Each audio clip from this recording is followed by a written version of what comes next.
Oi, meninas, tudo bem? Oi para o pessoal que está nos assistindo. Fiz um teletransporte, saí do Instagram e vim parar direto no YouTube. Olha só, o que é a tecnologia, né? O que é o meio digital? Saí de lá. Quem acompanha o Instagram do Congresso, @CongressoTI, já deixa aí a dica. Quem quiser seguir, vai lá seguir. Sabe, já me conhece, já vê tudo lá que eu estou sempre comentando e falando com vocês. Agora, quem não segue tem que seguir para saber mais. E eu tô com esse time de feras aqui, só gente top, meninas. Quero dar um tempinho para vocês se apresentarem e contar um pouquinho mais sobre vocês, sobre a área de atuação de vocês no marketing, no branding, na tecnologia. Com você, se apresente. Pode começar pela Cris, depois a gente passa para a Natália e depois a gente vai na Carla. Pode ser assim? Beleza, pode ser. Show, Bom, então, boa tarde, boa noite, né? Esse horário é um pouco confuso. Eu sou a Cris, atualmente eu sou sócia e head de estratégia do Estúdio Nube. Nós somos um estúdio de design que desenvolve projetos de modelagem de negócio e branding desde 2017. E, assim, em resumo, né, a gente ajuda as empresas a aumentar a sua percepção de valor no mercado. E o que a gente costuma dizer, né? O que a gente entende sobre design, porque eu sei que essa é uma discussão que pode levar muito tempo aqui. A gente entende que o design, seja ele estratégico ou gráfico, é uma ferramenta e que tem como função a gente resolver os desafios das empresas, só que de uma maneira mais criativa, empática e colocando as pessoas no centro do processo, né? E também de uma maneira objetiva, porque a gente consegue conduzir isso por meio de métodos muito bem estruturados. Aqui no nosso estúdio a gente usa muito o design thinking para isso, né? Então, assim, acho que de maneira geral, me apresentando um pouco sobre isso, nesses 4 anos aqui de empresa, passaram muitas empresas de tecnologia, até não foi intencional, mas foi um mercado que a gente acabou se relacionando bastante, então acho que por isso até que eu tô aqui hoje, né? E também queria agradecer o tempo de todo mundo e a oportunidade de estar aqui. Valeu, Cris, obrigado. Natália, com você agora. Oi, gente, boa tarde, prazer, então, conhecê-las todos vocês. Queria agradecer ao Marco e à Carol também, que eu conheço. O Marco de longa data aí, as coisas foram se conectando. Bom, então, sou a Natália, sou sócia fundadora da Liden. A Liden é uma empresa, até as pessoas perguntam o que significa o nome, né? A Liden é uma junção de idem, que é identidade em latim, com al, que é a primeira vogal do árabe.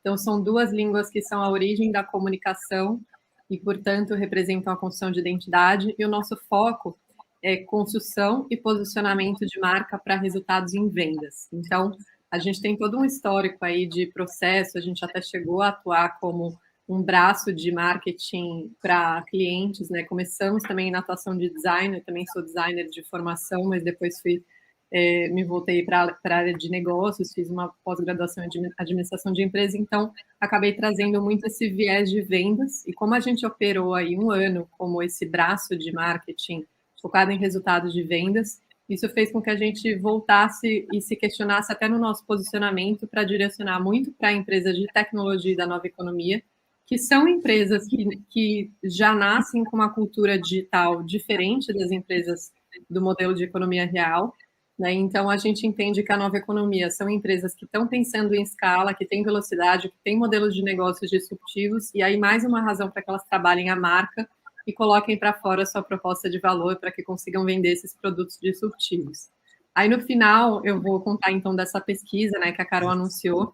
A gente está liderando a primeira pesquisa sobre a importância da marca nas empresas de tecnologia da nova economia. E aí eu quero até convidar, eu deixo para falar um pouquinho aí no final. Obrigada, Fê. Isso no final. A gente volta com a Nath aqui para a gente falar sobre essa pesquisa super importante. E a Carla, que está nos dando esse super apoio. A Pan, infelizmente, não pôde participar, mas a Carla veio aqui participar junto com a gente. Carla, pode te apresentar para a gente. Só o Marco e a Carol para ter moral para fazer isso comigo, eu remarcando com o cliente. Mas, assim, primeiro, super obrigada por estar aqui. O convite foi bem corrido, fico feliz de ter conseguido encaixar também. Para mim é um prazer muito grande, eu tenho uma admiração muito grande como empreendedora, né? Assim como as demais participantes aqui também, você também, né, Francisco? Nós, como empreendedores, é muito legal quando a gente se conecta com pessoas que têm uma vibe como o Marco e como a Carol, e o nosso encontro foi bastante inusitado. Ela pulou uma parte que a gente depois foi tomar cerveja, enfim, mas tudo bem, né? A gente se encontrou, não foi só estudo, não. Aí, quando a gente voltou para São Paulo, aí sim, a gente arregaçou as mangas e fez um trabalho bacana. Eu sou sócia fundadora da agência ILI, aí pegando um pouquinho da Carol na explicação, né? A gente lá atrás, quando criou a agência, o nome ILI é de uma expressão que se usa muito nas mensagens, né? De você abrevia igual você tem o L, O-L, o Will é o I love it, né? Ou I like it. Então, a gente não quis se resumir muito com uma agência que faz isso ou faz aquilo. Cara, a gente se propõe a fazer coisas que a gente ama e que a gente quer que os clientes olhem e falem, caraca, eu amo muito isso. Aliás, eu falei um caraca aqui, porque se eu soltar algum palavrão, por favor, me perdoe, tá? Meu pai não tá ouvindo, se ele estivesse ouvindo, ele estaria me dando uma bronca. Mas, enfim. Então, assim, na verdade, eu acho que o que é legal, né, nosso propósito na ilha, inclusive, já fiz conexão com as meninas aqui que a gente não se conhecia. A gente hoje trabalha muito em parceria com várias agências. Na verdade, eu e meu sócio, a gente se conheceu inicialmente como agências concorrentes, mas isso eu conto numa outra live. E a gente acabou virando sócio, a gente fez uma fusão das nossas empresas. Então, a gente acredita muito nessa colaboração, muito mais do que numa concorrência. E acho que os clientes só têm a ganhar com isso, né? Então, hoje, acho que o grande... E me animou muito o tema dessa conversa aqui hoje, que passa pela tecnologia, justamente porque a gente, na ilha, sempre acreditou nesse nosso papel como agência de desmistificar essa tecnologia para as marcas, né?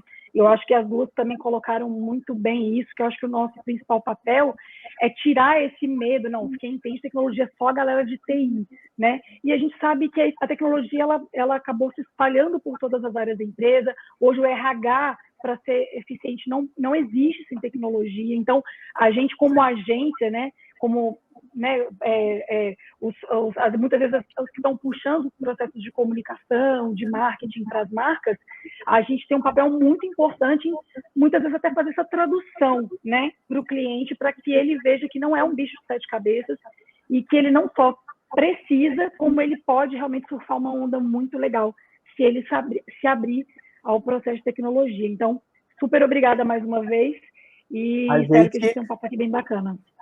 Nós que agradecemos vocês todas terem topado e estar aqui participando, e aí dando início ao nosso painel que vai falar sobre brand, marketing e tecnologia, né? O match que potencializa a gestão da sua marca. Eu quero jogar aqui a primeira questão aqui para a gente debater. Hoje a gente está vendo cada vez mais as empresas, elas estão investindo em mídia paga, né? Cada vez mais. Grandes empresas, pequenas empresas, e hoje cada vez mais isso está sendo feito em rede social, e não tão mais quanto antes na televisão, publicidade, grandes comerciais na TV. Qual a diferença? Existe uma diferença entre o marketing digital e o marketing convencional que a gente via? Ou o marketing se atualizou agora para essa nova era?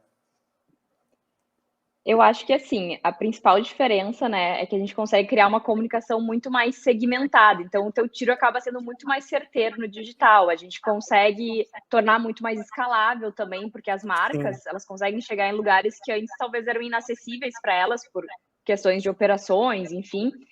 E hoje também, assim, um outro ponto, assim, eu até nem trabalho mais com essa etapa, mas acho que me permitindo aqui responder.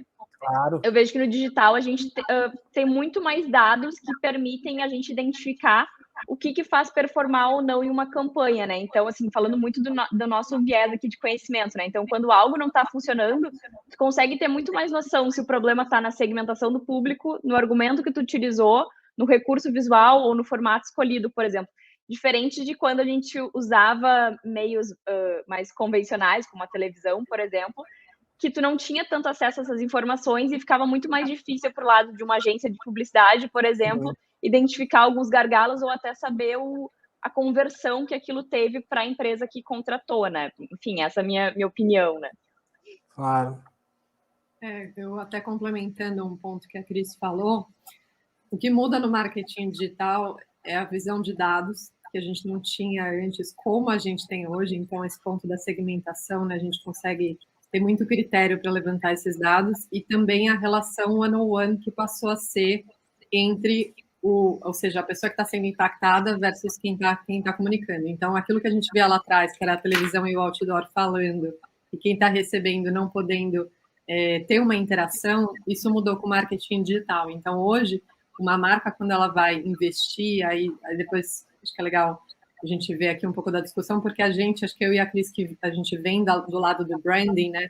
Eu imagino que a Cris vai ter uma visão meio parecida, que quando você pensa em construção de marca e pensa nessas parcerias, nas ações do marketing digital, não necessariamente investindo em mídia paga, não que eu seja contra a mídia paga, mas é que eu entendo que quando você faz um trabalho bem feito de posicionamento de marca, você vai ter uma repercussão muito maior. Então, você não vai ficar precisando queimar dinheiro para atrair o cliente, né? Ficar olhando para o carro, para o custo de aquisição e vai otimizar essas parcerias. Então, esse lado do one-on-one também, você tem que ter muito mais controle, porque agora, se você faz algo no digital, você está sujeito ao outro lado te criticar, ou te aprovar, ou te cancelar, né? Enfim, então tem esse lado aí também.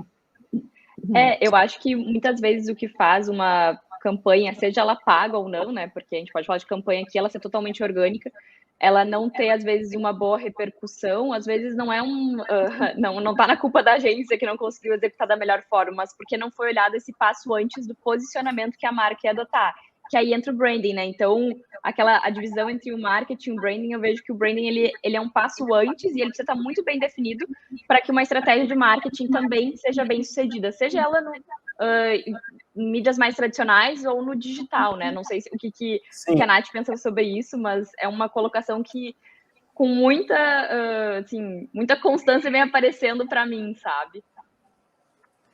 Eu acho bem interessante esse ponto que você... Desculpa, Francisco, pode falar. Pode falar. Não, pode falar.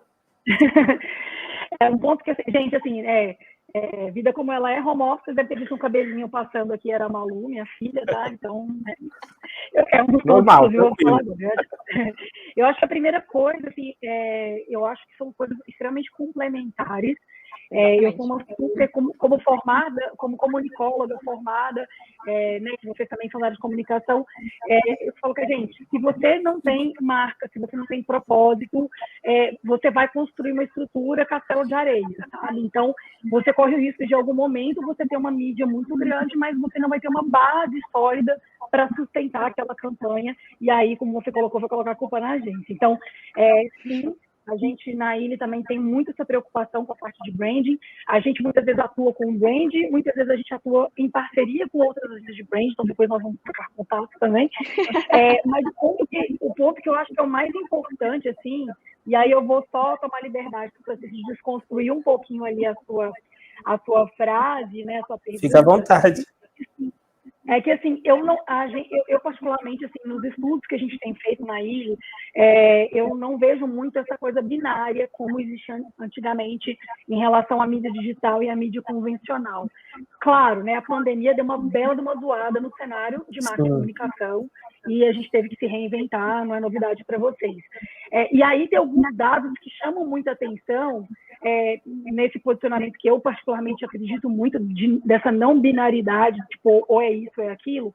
O setor de streaming, por exemplo, né, óbvio, cresceu absurdamente, foram mais de 8 bi que foram gerados de receita de anunciantes, né, de publicidade no streaming. Cara, efeito do tédio, né? Você imagina todo mundo ali dentro de casa, quem não tinha Netflix assinou, quem tinha Netflix mas tem filho em casa, assinou Disney, porque a Disney abriu um canal e tirou todos da Disney Netflix, eu sei disso porque eu sofri isso aqui em casa. Mas olha só, o YouTube, ele trouxe uma pesquisa bem interessante que ele encomendou para a eMarketer, depois eu posso até passar esses links para vocês poderem compartilhar com o pessoal, que mostra que é o seguinte, a maior parte do tempo que as pessoas estão no streaming, elas estão em plataformas livres de anúncios, né? Netflix, Disney Plus, a Amazon, enfim. A própria Rede Globo, né, teve que se render realmente a essa questão e hoje o Globoplay ele significa uma parte extremamente importante onde você assiste a novela sem aquele chato dos reclames do Plim Plim lá, quem é da mais ou menos da minha idade vai lembrar dessa expressão dos reclames do Plim Plim. Então você consegue pular isso hoje até num meio tão tradicional como, por exemplo, a Rede Globo. Só que aí tem um ponto muito interessante, por isso que eu falo que talvez essa nossa discussão não é tão simples assim. O YouTube cresceu cerca de 46% no último trimestre de 2020 em relação ao ano anterior, de pessoas assistindo o YouTube na TV de casa. E aí você tem uma série de questões. Você tem mais tempo em casa, você trabalha no computador, você quer sentar na televisão para ver suas coisas pessoais. A evolução da Smart TV, forma mais acessível, um equipamento mais acessível também. E aí, tanto que o YouTube, que não é besta nem nada, já está vendo várias formas de monetizar, porque no YouTube você tem mais dificuldade de fugir dos princípios, né?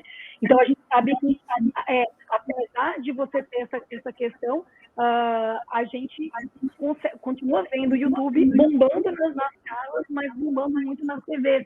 E não só nos smartphones ou nos desktops, como era o mais comum, assim. Então, e aí, resumindo, assim, em português muito claro, tem uma frase de um estudioso de comunicação, assim, tipo 1900 Guaraná com rolha, super antigo, mas que é muito atual, que ele falava que o meio é a mensagem, né? O McLuhan era um dos estudiosos do determinismo tecnológico, com certeza a gente foi obrigado a estudar isso na faculdade, eu agradeço, mas, assim, eles foram muito fodas, porque lá atrás eles perceberam que eles sacaram que a tecnologia e o marketing, a comunicação, seriam inseparáveis. A maneira como você entrega a informação, ela é tão mais relevante, muitas vezes, que a própria informação em si, né? Então, tentando responder um pouco a pergunta, eu acredito que a gente tem muito mais a se preocupar em que as marcas se adequem aos meios aos quais elas estão impactando os seus públicos,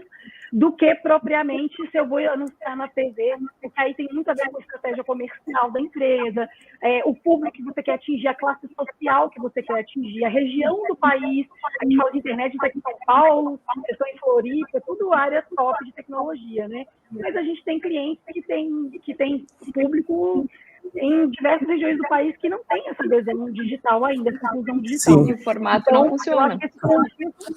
Esse é uma função. Então, eu acho que, no final das contas, a gente, enquanto empresa de comunicação, tem a obrigação de tentar traduzir isso ao máximo e adequar para cada marca, para cada objetivo. Perfeito.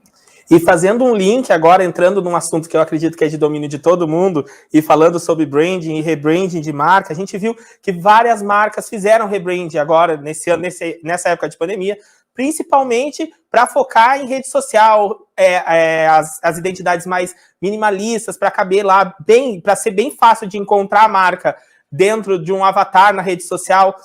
Então, eu queria saber de você, até que ponto a empresa precisa se adequar a sua marca para essa era digital?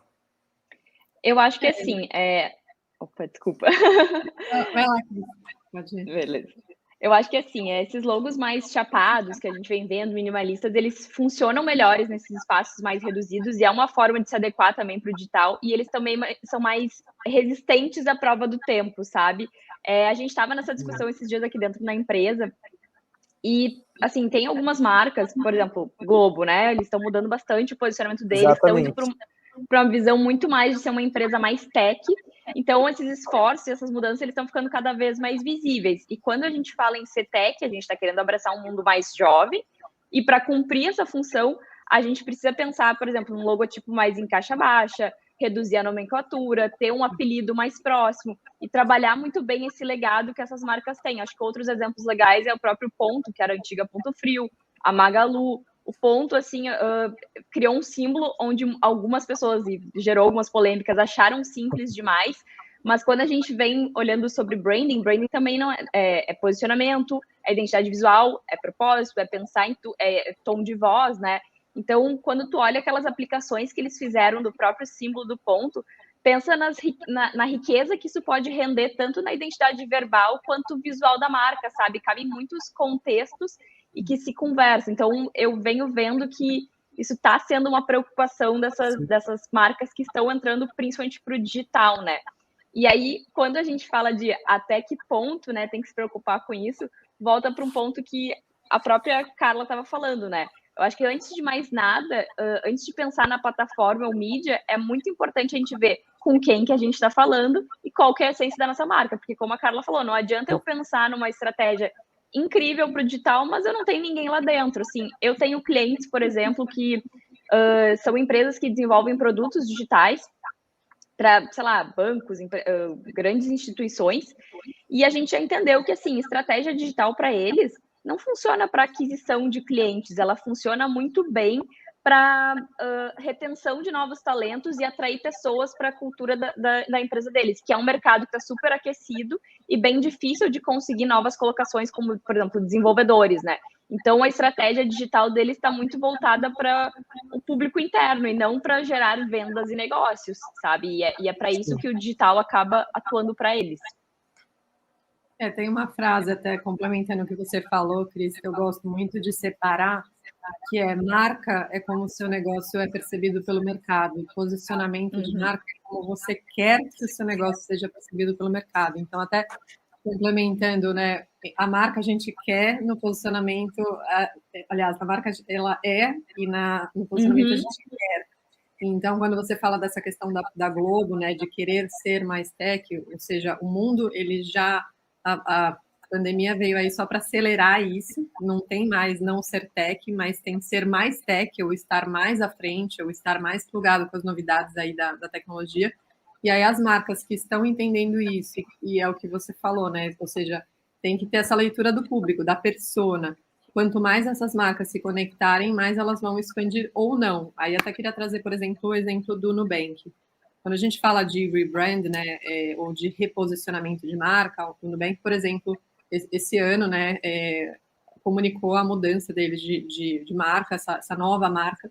E a nova marca também diz respeito ao momento deles de maturidade. E junto com isso, eles lançaram a primeira campanha na televisão aberta, né, que foi a primeira campanha até com a Anitta narrando, que a gente vê, poxa, um banco digital, né, tá entre as 10 principais startups do mundo, mas está indo para fazer até uma campanha na televisão aberta, que é na televisão, na Globo, por conta até de expandir aí, talvez com uma estratégia de vendas, um público e uma massa maior, né? Então, por que será que estrategicamente também o banco se associou à Anitta, trouxe ela para o board, enfim.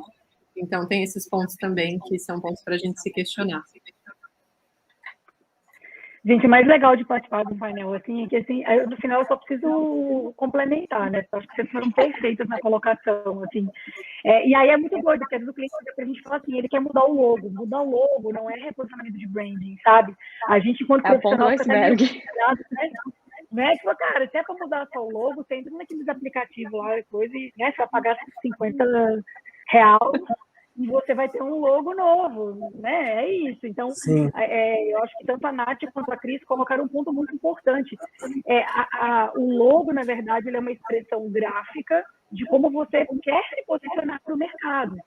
E aí, assim, lá dentro da ilha, quando a gente constrói todo esse processo com o cliente, a área de conteúdo, por exemplo, ela desenha o tom de voz. O tom de voz, ele vai ajudar. Se eu falo em primeira pessoa, se eu falo em terceira pessoa, isso me influencia muito. Então, assim, a gente tenta muitas vezes desmistificar. Não, mas peraí, a Vale mudou o logo dela. Sim, ele não mudou só o logo, tá? Fica bem tranquilo, eles gastaram bastante dinheiro e não é só o logo. Então, às vezes, a gente vê, às vezes, o pessoal que é mais leigo, e é natural isso, né? Numa polêmica, tipo assim, pô, mas gastou não sei quantos milhões para mudar o logo. Fian, é o seguinte, teve uma galera estudando isso por trás, né, Cris, né? Vocês sabem disso, para fazer com que a marca graficamente tenha, tipo, é como se fosse a pontinha do iceberg, é o gráfico. Mas tem que ter toda uma mudança, realmente, às vezes, até cultural, né? Então, igual a Nath deu o exemplo, o Nubank, quando surgiu, e o Nubank que ele é hoje, ele é outra empresa. Ele nasceu como um cartão para poucas pessoas. Hoje ele é um banco digital que faz empréstimo, que atende PJ. Então, ele sentiu a necessidade da marca refletir. Não adianta só mudar o desenho lá. Então, eu acho que isso... tanto que o Marco, no início, comentou, né, que ele falou comigo assim, que a Ilha comprou uma briga para mudar um pouco a high-tech, mas foi o que a gente falou com ele, cara, não adianta mudar a figurinha, né? Então, foi um processo de convencimento mesmo da nossa parte para mostrar que não era só trocar a cor, né? E aí, não fazendo jabá das nossas agências, né, meninas? Mas existe realmente uma ciência por trás, né? Nós, seres humanos, a gente tem muita coisa que a gente acha que é consciente, mas é inconsciente. Então, o meu convite aqui para quem está assistindo e não é da área de comunicação é fazer um exercício muito simples. Como você se comporta diante das marcas que você admira? Sim. Ou você fica e fala, cara, eu visto e compro reserva porque é a minha cara, ou eu quero ser a cara da reserva e não sou, porque reserva vai me ajudar a ser. Então, assim, querendo ou não, a gente projeta nas marcas muito dos nossos sentimentos que estão no inconsciente. E fazer essa tradução do inconsciente do cliente que você quer atingir, com o visual da loja, do PDV, do logo, enfim, é uma missão que exige realmente ciência.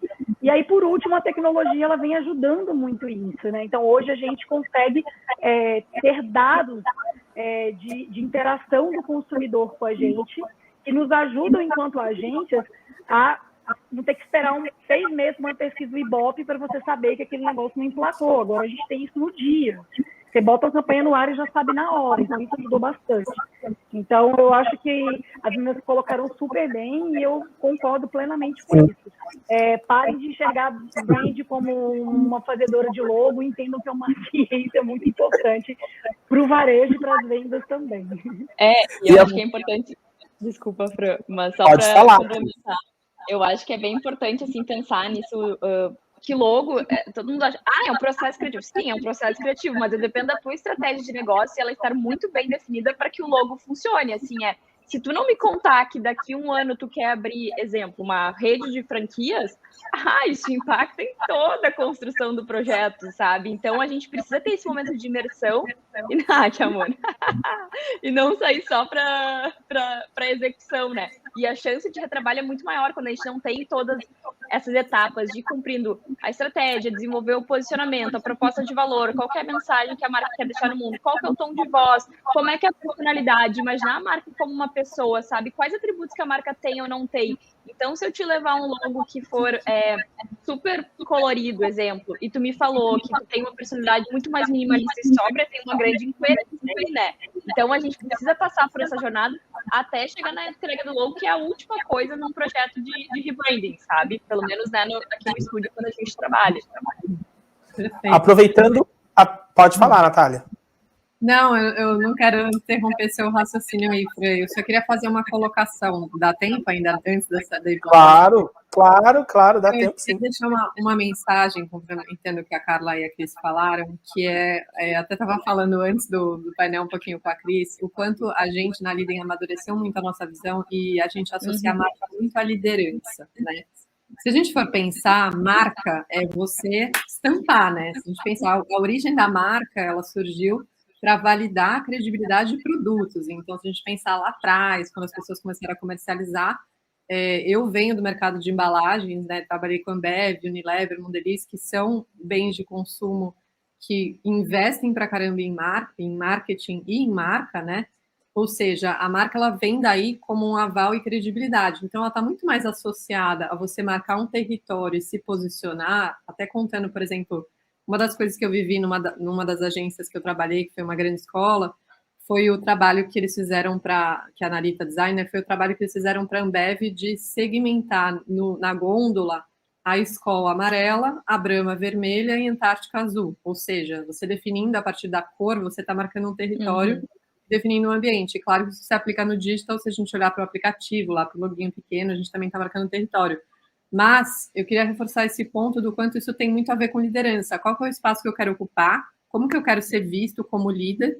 E aí eu trago isso porque outro dia eu vi até um líder de uma empresa de tecnologia postando no LinkedIn, eu achei até um pouco triste, assim, esse post, mas eu queria trazer até uma visão de como eu vejo esse ponto do ponto de vista de alguém que está numa posição de liderança e empreendedor. E aí ele fez um comentário, esse logo custou $99, 99 design. Eu li aquilo lá, eu pensei, putz, que pena, né? Que pena que ele está falando isso, porque ele é um líder que está numa empresa mais de um Series B, sei lá, em termos de captação, e ele poderia, no lugar que ele está como líder, poderia estar mostrando e conscientizando as pessoas que marca muito mais do que isso, né? E até você via lá nos comentários, tá bom, $99 custou seu logo, e quanto custou seu posicionamento, sua estratégia, seu tom de voz, tudo isso que a Carla falou agora, né? Então, eu acho que quem está em posição, que é empreendedor, e aí a gente tem o Nubank aí como uma das marcas mais valiosas, né, e que fez um trabalho excepcional de marca, o meu convite aqui, até para quem está ouvindo, é que a gente entenda, se a gente está pensando em construir marca, que a gente tem um papel de ser consistente e condizente com o que a gente está querendo construir, né? A marca, ela tem o papel de entregar aquilo que ela se impõe, né? De fazer o walk the talk, né? O que eu estou falando, eu estou fazendo. Então, só reforçando esse ponto. Perfeitas colocações de vocês. E aproveitando o que a Carla tinha falado, eu quero pedir para o pessoal que está assistindo aqui e é da área de comunicação, de marketing, faz rebrand, joga aqui no chat, manda para a gente, comenta aí, a gente quer interagir pode falar que tá com errado. vocês. Tá bom. Pode xingar os haters. E, gente, a gente está se encaminhando para o fim e agora a gente tem 2 momentinhos. Eu quero pedir. Opa, desculpa, Carla, pode repetir. Não, foi só uma brincadeira. Eu atrapalhei tudo fazendo uma brincadeira. Eu falei, gente, é porque quando a gente se expõe assim no digital, a gente tem que estar aberto a ouvir tudo, né? Sim, está preparado para tudo. É isso. Exatamente. A gente agora vai passar para a Cris. A Cris, ela está desenvolvendo um projeto de gestão de marca junto com a Desk Manager, que é uma das nossas patrocinadoras titânio aqui do Congresso. Então a gente quer dar esse espaço para a Cris, para ela mostrar esse projeto lindo que ela está desenvolvendo, falar um pouco para a gente. Legal. Bom, eu acho que, assim, de tudo que a gente disse, né, antes de entrar e contar o projeto, é legal de também colocar aqui, como até a Nath falou, branding, ele é coerência, né, tem que ser coerente, e coerente não é só da porta para fora, também da porta para dentro, né, a gente precisa, então, trabalhar a cultura de marca num projeto de branding é muito importante. E o que a gente fez com a Desk, né, a Desk é um cliente que está com a gente desde 2018, e eu acho que tem muito a ver com esse exemplo de querer mostrar o que tu quer ser e o que de fato tu é, né? Era uma empresa que na época, quando chegou pra gente, assim, ela tinha o branding e o marketing muito mais tímidos, mas a marca sempre teve uma essência e um posicionamento muito forte, mas ela não estava conseguindo reverberar isso numa personalidade, num tom de voz, num universo verbal e visual que acompanhassem isso e tivesse essa coerência com o posicionamento. A gente nunca mexeu no logo da Desk, tá? Isso sempre permaneceu o mesmo, então é legal de mostrar o quanto a gente pode criar coisas no universo da marca, né? Porque branding é construir esse universo no entorno.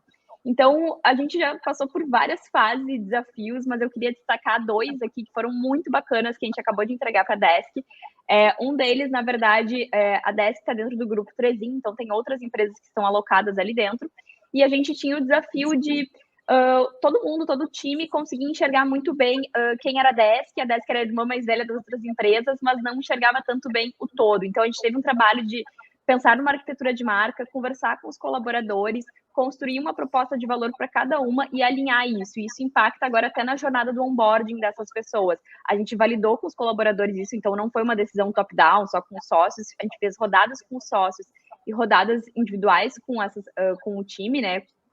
Com algumas pessoas que foram selecionadas. E aí, a partir disso, elas foram validando, sim, legal, agora a gente consegue entender que esse é o serviço da Desk, esse é o da Kerouac, esse é o da Hosts, e isso que é o que a Trezin faz. Só que, além do serviço, que isso já era claro para o pessoal, a gente conseguiu validar a proposta de valor, que é algo muito mais profundo dentro disso, né? Então, é falar qual que é a transformação que essas marcas entregam para o mercado.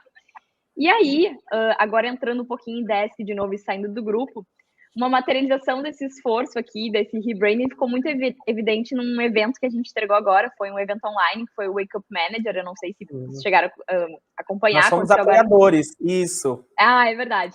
Aconteceu agora no dia 1º de dezembro, e foi muito legal, assim, a gente idealizou do lado de todo o time de Desk, e aqui no estúdio a gente criou o conceito, o nome do evento, a identidade visual, a linha gráfica e a temática, que era toda voltada para o futuro e para tendências disruptivas. E aí, o próprio evento, o nome Wake Up Manager, tem relação com o nome Desk Manager, né? Mas também com esse sentido de acordar.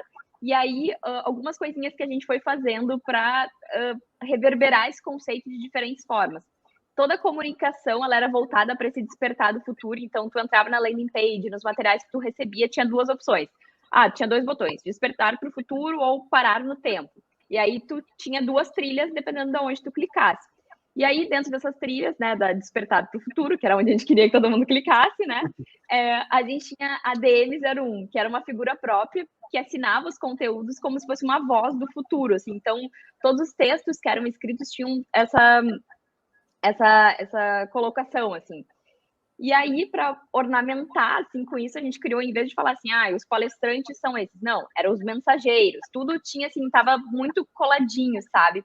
E aí, para isso, a gente também precisou convidar pessoas que estivessem à altura, né, e que soubessem falar sobre futuros e tendências disruptivas. O time de Desk, né, foi atrás dessas pessoas todas, né, foi muito legal, teve várias pessoas que acho que até estão aqui nos assistindo, mas um exemplo que eu acho que vai ficar muito legal de trazer e mostrar por que tinha essa visão do futuro, um dos convidados era um integrante do time de colaboradores da SpaceX, então, assim, que é uma empresa que, né, eu nem preciso falar aqui o que está fazendo, assim.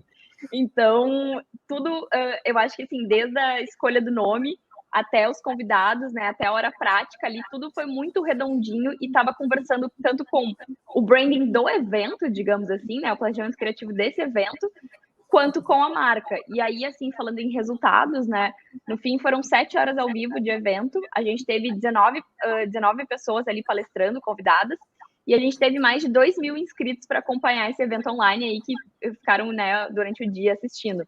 Então, foi uma experiência muito legal, que a gente começou lá em 2018, maturando quem que essa marca queria ser, e a gente conseguiu embalar e entregar até num evento que está colocando essa identidade para fora da marca, mas sem precisar ficar gritando o tempo inteiro, gente, essa aqui é o nosso posicionamento, é a nossa frase, sabe? Não, a frase, ela foi se desdobrando em ações, e eu acho que, só para finalizar aqui, né, esse é um ponto bem legal de se pensar, porque quantas vezes se entrega um livro de marca, né, que é um brand book lá com 100 páginas, um monte de diretrizes, arquétipos, tom de voz, pilares da marca, etc., que é muito legal, só que, assim, a gente tem que pensar na aplicabilidade disso, né, viver isso depois, não adianta pegar o livro da marca e guardar, ou só a área de marketing da empresa receber, e o time de pessoas, o time comercial, o time de produto não ter acesso a isso e não pensar sobre isso também, né.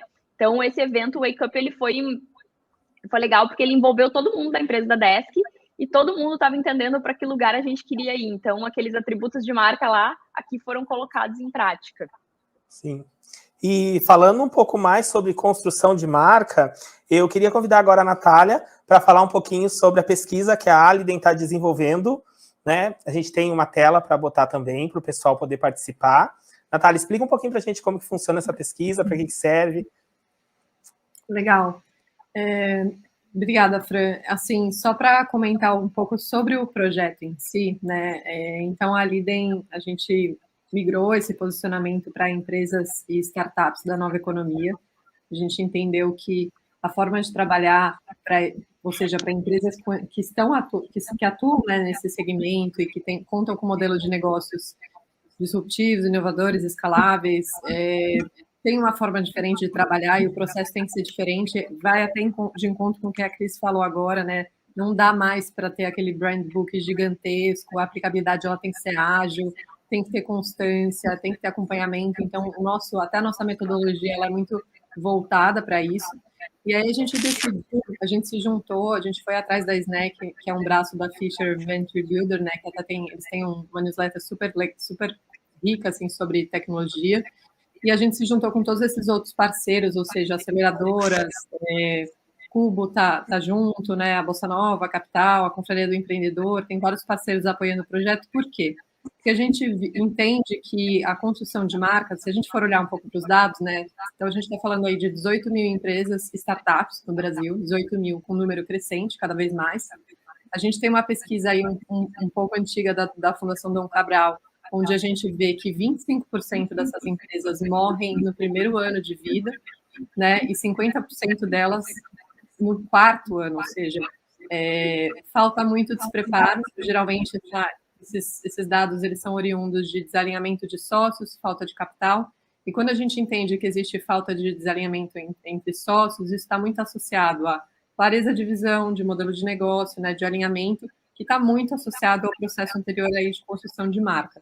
Então, a gente decide trazer essa pesquisa, é a primeira vez que existe alguém liderando uma pesquisa assim. A Interbrand realizou uma pesquisa sobre marca há 10 anos atrás, muito nesse meio de bens de consumo e o perfil de clientes que a Interbrand está inserida com empresas muito maiores.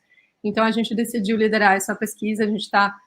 cada um dos parceiros está liderando a pesquisa para as suas respectivas bases. A gente trouxe a MindMiners, que é uma empresa de tecnologia em pesquisa, para fazer toda a análise dos dados. Então, eu queria convidar aí quem atua, quem está em posição de liderança em empresa de tecnologia, e até porque, né, porque as pessoas perguntam, pode ser qualquer pessoa respondendo, a gente está trazendo uma discussão mais profunda e densa, porque decidir marca ainda é algo que está na mão de quem está em posição de liderança, né? Não é qualquer pessoa que vai encabeçar um projeto nesse sentido. Então, a gente precisava que fosse uma pesquisa, de certa forma, com uma confiabilidade. E aí, a gente coleta, então, esses dados até dia 17 de dezembro. Então, aqui está o QR Code para quem achar que cabe, né, participar dessa pesquisa. E aí, em janeiro, esse material vai ser produzido. Então, Fran, te contando aí, resumidamente, do projeto. Obrigada. Perfeito, a gente que agradece, quero muito agradecer a todo mundo, vocês que participaram e toparam estar aqui nesse painel, a Carla, a Natália, a Cris. Quero deixar um momentinho agora para vocês fazerem o alô da Globo, o beijo da Xuxa. Eu quero mandar um beijo aqui, eu tô aqui ao vivo, não vou mandar, quero mandar um beijo para minha mãe que está me assistindo, ó, Love, e quero mandar um beijo especial aqui para a Karine, que é do nosso financeiro, que está de aniversário hoje. Parabéns, ó, coraçãozinho, parabéns, felicidades, viu? Parabéns. Se vocês têm algum beijinho para mandar, gente, quero mandar um beijo para minha equipe, senão pô, vai me matar lá depois quando eu descer. Querem mandar um beijo? Pode aproveitar, gente. Cris, você está no mudo. Cris, está no mudo. Voltei. Opa! Voltou. Eu quero mandar um beijo para minha equipe, então, porque se não fosse por eles, olha, não estaria aqui hoje. A gente completa 4 anos de empresa agora. E o Marco também conheceu muito dessa história aí, muito tempo acompanhou já. Quase toda a jornada, né, Cris? Quase toda a jornada, acompanha a mudança de posicionamento. E esse ano foi bem desafiador, assim. Acho que é muito legal olhar para trás e ver os resultados que a gente teve, assim, sabe? Então, tô bem orgulhosa e compartilho isso com todo mundo. Então, só agradecer. Não pode ficar. Eu também quero agradecer, Marco. Carol tá aí também. Gente, obrigada pelo convite. Espero poder ter contribuído aí para essa discussão. Queria também agradecer a nossa equipe, agradecer as meninas, Francisco, Cara, Cris. Convido, então, a quem conseguir aí ler sobre o projeto. Eu vi que o Marco deixou nos comentários. Também convido, a gente está começando a aquecer aí a nossa frente de conteúdo na Liden. Então, a Carol... acho que comentou em vi que ela marcou a gente em sites.aliden, a gente tem um blog que eu e outros sócios, a gente vem produzindo conteúdo para levar e democratizar e tudo que a gente, nos últimos 7 anos de Aliden, a gente vem testando e evoluindo. Então, obrigada, gente. Prazer aí gente, hoje. Obrigado a todos Falta vocês. Carlinha, tchau. A Carla agradecer pra gente. Gente, meu momento Xuxa, você quer me tirar, Francisco? Não vamos tirar, não. É o Marco que estava tirando aqui, ó, cobra dele. Pessoal, na verdade, assim, primeiro super agradecer a confiança aí, né, do pessoal da YTech, da Carol, do Marco. Foi super rico, eu acho que é muito legal que eu tenho a oportunidade de participar de painéis onde, claro, né, esperam que eu fale, mas também eu escuto muita coisa legal. Então, queria agradecer também tanto a Cris quanto a Nath. Eu acho que já estou íntima, né, Cris e Nath? Já virei paulista. E paulista, eu não sou paulista, mas já virei paulista, né? Porque há muito tempo vai ser a Brasília. Então, Cris e Nath, muito obrigada mesmo. A gente já se conectou lá pelo LinkedIn, então com certeza a gente vai se falar em algum momento. E, assim, eu acho que o recado final mesmo, obviamente, né, agradecer todo o time da ILE, que com certeza é base de tudo que eu falo e do que eu faço aqui, mas principalmente, assim, quem está assistindo, parabéns por estar buscando informação, por estar buscando coisas que muitas vezes tiram a gente da zona de conforto. Eu sei que às vezes parecem umas coisas muito da galáxia, da NASA, mas pode não ser. Então, eu fico muito feliz de ver tanta gente aqui comentando, e aí eu acho que esse é um passo muito importante. Nós somos empreendedoras também, né, como boa parte de vocês aqui, e a busca de informação, ela é sempre muito benéfica. Então, obrigada pela oportunidade de falar para vocês, e espero que a gente possa ter contribuído pelo menos um pouquinho aí na evolução dos seus negócios, tá bom? Muito Foi bom, demais, gente. Obrigada.